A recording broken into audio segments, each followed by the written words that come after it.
At first, the larger-than-life crisscrossed Balag that framed the audiences as they walked inside the auditorium were for aesthetics.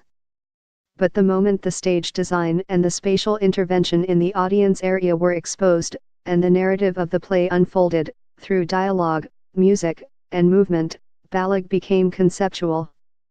It was the superstructure, both material and abstract, of Balag that contained the substructures of ambition, struggles, protest, love, death, immersion, and representation.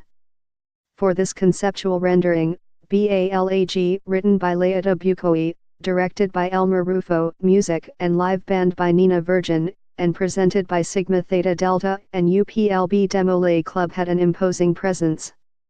Ambition that cuts the paternal cord.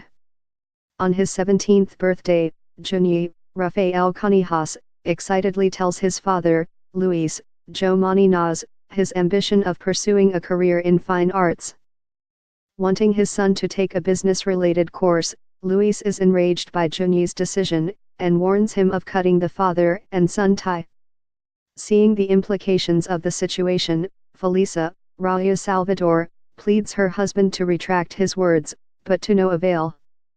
Junyi leaves home. Struggles at the funeral parlor. Junyi renders mortuary services to survive. At the funeral parlor owned by the Chinese, Mr. Chua, Gab Carrion, Junyi gets ill. Mr. Chua is frightened by Junyi's condition, and orders him to leave. Aided by his friend, Pilar, Ana Escabia, Junyi begs Mr. Chua to keep him. The task of persuading seems difficult for the two as Nardo, Gabriel Aldrin Mendoza, spits invectives at them. But Mr. Chua has a change of heart when Junyi tells him that he was disowned by his father. Mr. Chua finally decides that Junyi works as a makeup artist at the mortuary after seeing Junyi's painting of his mother. Balag, the installation art protest. While studying at University of the Philippines Diliman as a fine arts student, Junyi builds Balag, an installation art protest against the prevailing martial law. Balag has captured the attention of multitude who hang different objects to express their sentiments against the political turmoil of the time. Balag is a historical installation that brought to the awareness of people that art could be used as a platform for protest, and that the sentiments of the people are essential part of it. Two Brands of Love. At the University of the Philippines Los Baños, Junyi distributes copies of the Collegian for his organization, Kapatirang Plebeians.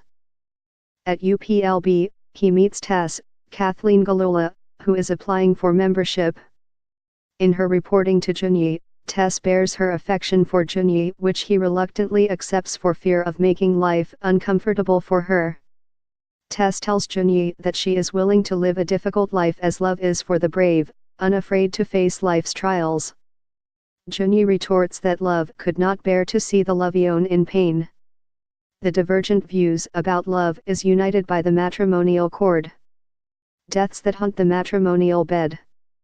Junyi's matrimonial sleep is haunted by the deaths of friends, including Pilar, who were killed during martial law. Pilar, who has unrequited love for Junyi, joined the Kilazan at the time when there is no hope for her to win Junyi's affection.